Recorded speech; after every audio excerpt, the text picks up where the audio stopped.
Hello guys, welcome to my blog. आज हामी दसैँको टिकाको लागि हामी अब आमाबाट जाँदैछौँ र हामी बाउछरा सुपर फास्ट तरिकाले हिँडिरहेका छौँ है। यतापट्टि अन्त रोड पनि खासै त्यति उ छैन। अब हामी यतिखेर लागिसकेका छौँ यहाँ। हामी अब बालाजु जाँदैछौँ। यहाँ गाडीहरू जहाँ पायो त्यहीँबाट फर्काउँदैछ। दुईजना चाहिँ पछाड गाडीमा आउँदैछन्।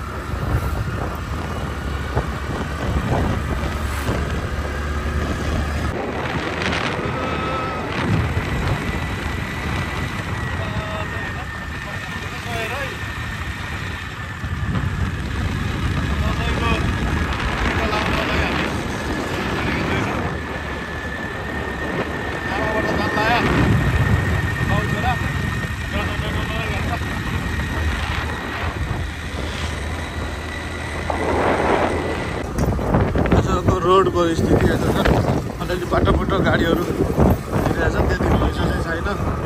हामी यतिखेर नारायणटार अपाङ्ग हस्पिटलतिर छौँ। फुलहरू बेच्न भइहाल्यो, पुरा चाहिँ रोडमा राखिरहेको छ।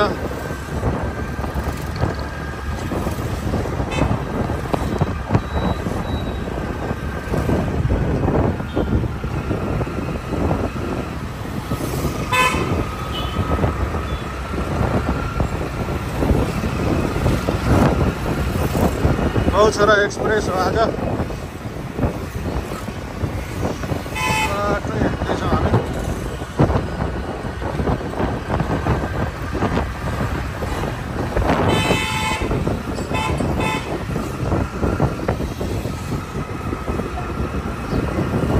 यो लामा पेट्रोल पम्प।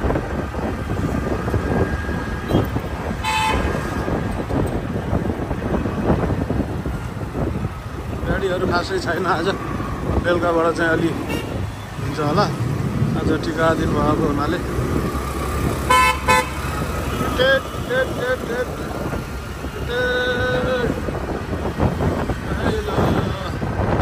झरपाटी चौक आइपुगिसक्यौँ हामी।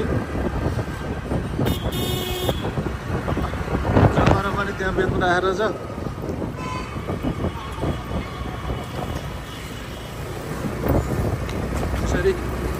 झरपाटी चोकको माहौल बिस्तारले रिक्ता।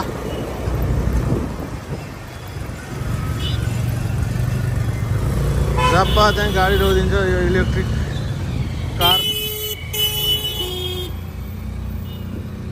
नयाँ ड्राइभर छ।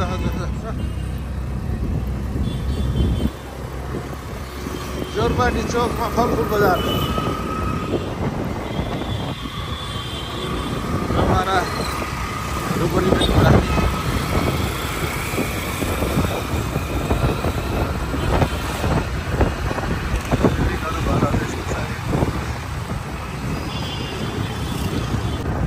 बौद्धको माहौल आज टिकाको दिन यस्तो छ होइन।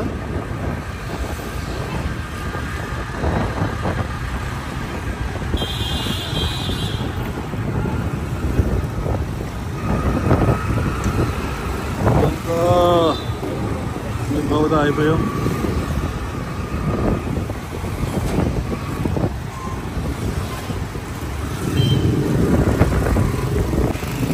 बौद्धको पुलिस चौकी यस्तो रहेछ है। पुरै तोडफोड बौद्ध चौकी पुलिसै बस्दो रहेछ। बौद्ध चौकी पनि खत्तम, केही छैन, धुलो पिठो।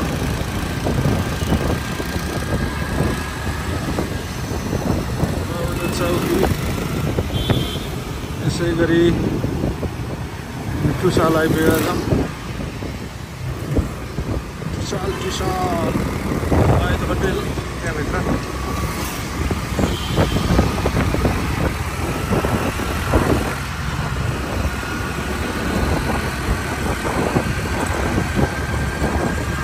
बाटोबटिनीदेखि चाहिँ जाउँ तर सबै डढेको बाटोबटिनी सुपर मार्केट क्या खतरा भएछ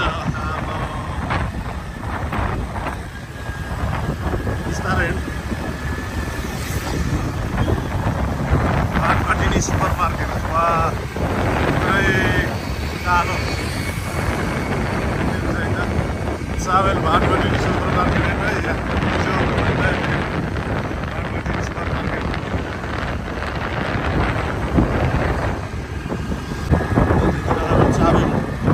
चोक आइपुगेका छौँ साबेल चोकमा पनि त्यस्तो खासै गाडीहरू देखिएन साबेल चोक साबेल चोक साबेल चोक साबेल चोकबाट हामी घर लागिसक्यौँ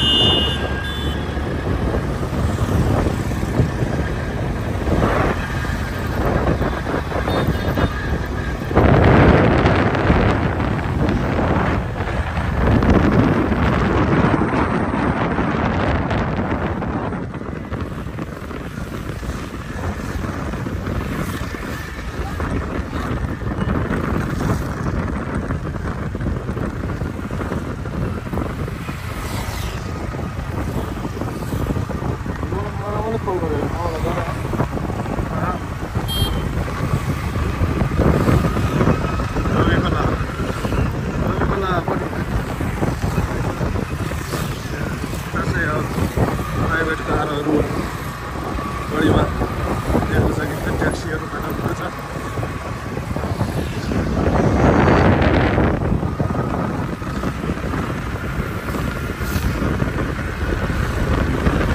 हिल्टन होटल यही होइन हिल्टन होटल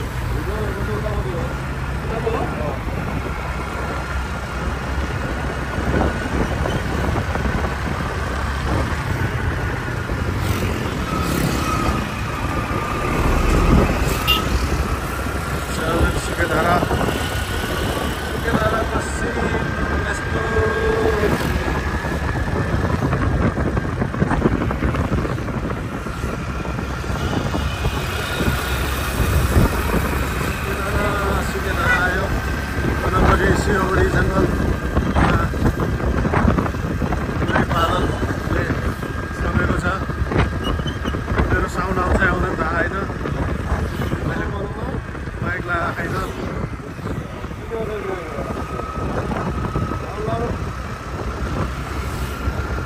बाइक त छ ब्यागमा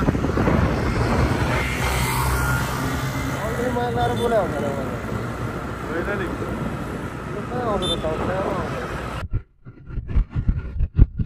फेरि पनि हामी आइसकेका छौँ कहाँ आइपुग्यौँ हामी चक्रपथ आइपुग्नु लाग्यौँ चक्रपथ पनि हेर्नु होला कति दामी भएछ अहिले त यताउति सबै अर्को भाटबटिनी पुरा पुरा चाहिँ जलेर चक्रपथको भाटबटिनी हो यो होइन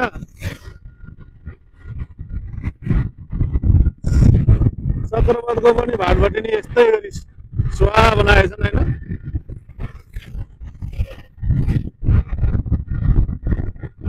यो चक्रपथको भाटबटिनी हो भाटबटिनी यदि एउटा कुनै पनि मागिरहन्छ आज ल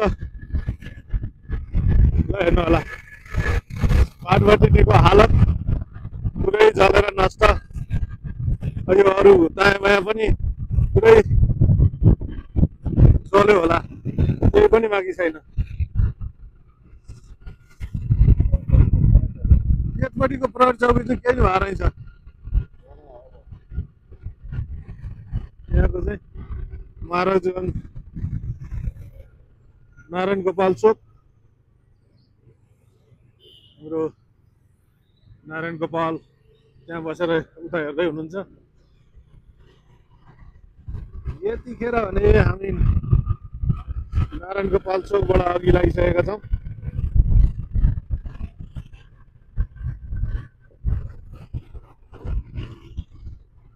यतापट्टि बालाजुको जङ्गल क्या खतरा देखिया त्यो अपार्टमेन्ट त अहिलेसम्म बनाएर रहेछ यतापट्टि बालजी जङ्गल, यतापट्टि शिवपुरी जङ्गल।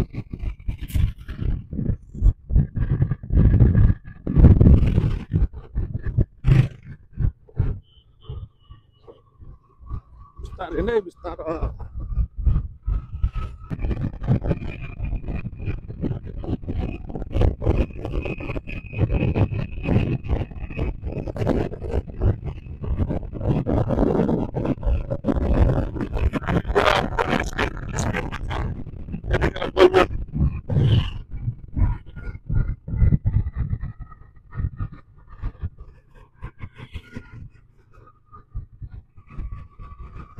टाढो गएर गयो भने चाहिँ टिचिङ हस्पिटल यहाँको चौकी सामुची चौकी नि यस्तो भएको रहेछ।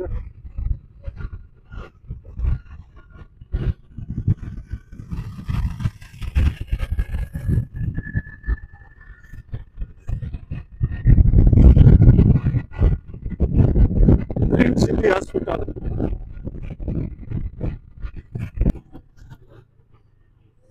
हामी गङ्गापुर पुग्न लागेका छौँ। बिस्तारो बिस्तारो जाउँ, केही हतार छैन। भर्खर 9:10 बज्न लाग्यो, 10 बज्न आँट्यो।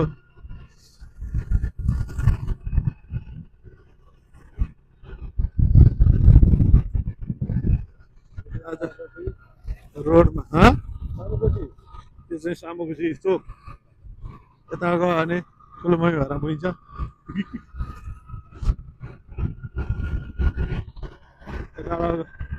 हामी एकदम राम्रो बनाएको रहेछ अहिले चक्रपथको रोड पनि।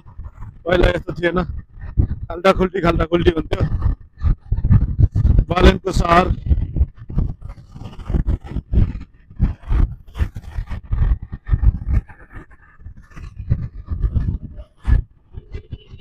गङ्गापुर चोक।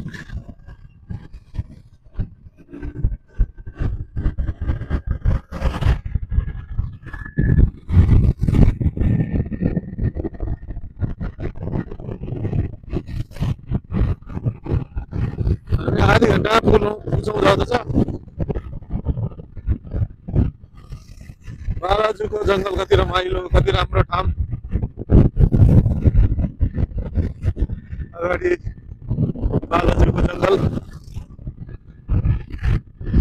बिजी मल यतापट्टि छ, बसपार बिजी मल।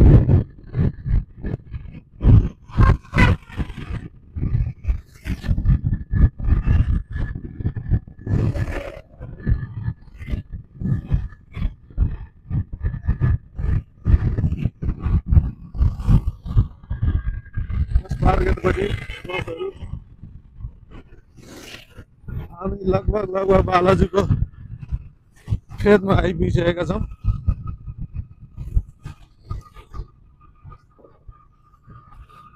बालाजु बाइपास यताबाट जान सकिन्छ। रोडमा ट्राफिक दाजुहरू त अहिले खासै देखिँदो रहेछ। यहाँ हेर्नु, यहाँ रोड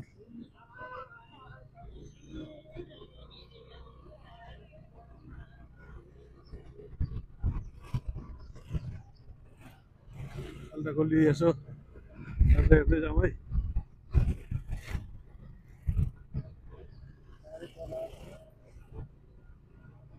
पानी पर्न जान्छ दिउँसो चाहिँ। अब अहिले त खासै पानी परेको छैन।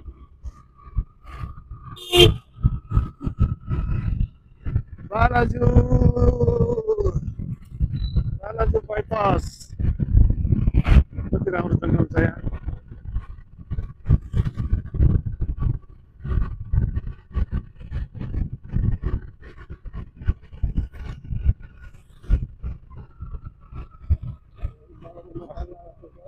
हरियो वन नेपालको धन भने जस्तै हरियो जङ्गलहरू देख्न सकिन्छ यहाँ।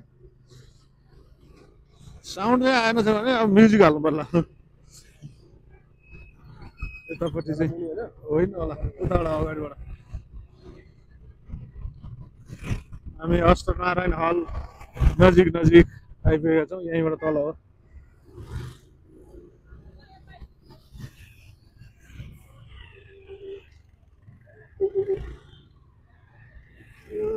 तल गयो भने चाहिँ नुवाकोट पुगिन्छ। नुवाकोटको बाटो छोड्दै छोड्दै हामी लोलन हाइट तर्फ लाग्दैछौँ। आमाबाट भेट्नको लागि, आमालाई भेट्नको लागि।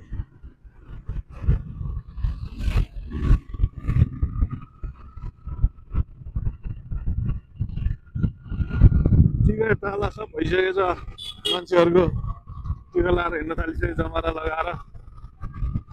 फलफुल बजार, यही फलफुल बजार।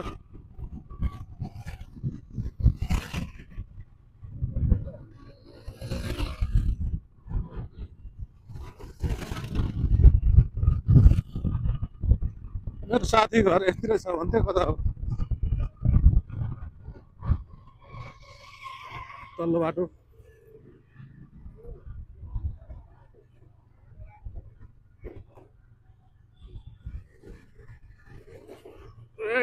तेरिका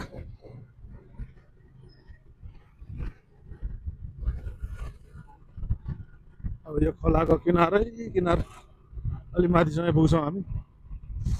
अनि त्यसपछि फेरि हाइटमा जानुपर्छ।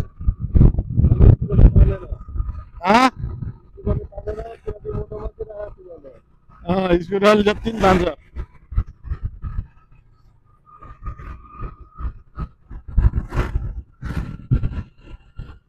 जति भने पनि तान्छ। मेरो वेट अहिले कम भइसकेको छ, 100 किलो छ। 105 थियो, अहिले 100 मा पुगेको छ। गाह्रो चाहिँ गाह्रो गरै परेको।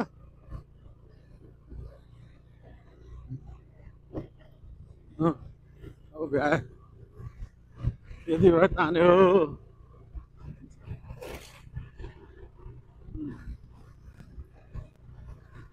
हामी फाइनली हामी यो लोलन हाइट्समा आइसकेका छौँ। बिस्तारो बिस्तारो हिँड। अब हामी यतापट्टि जान्छौँ। यताबाट गएर यो चाहिँ कसको हो घर भनेको थियो। ठुलै मान्छेको घर हो। यतापट्टि के हुँदैछ, यहाँ ट्याक्सीले बाटो जाम गर्यो। दामी सिन छ त हौ यतापट्टि। ए ढुङ्गा छ, ढुङ्गा ढुङ्गा छ त्यहाँ। अब हामी आमाबाट आइसकेका छौँ। यही हो ल।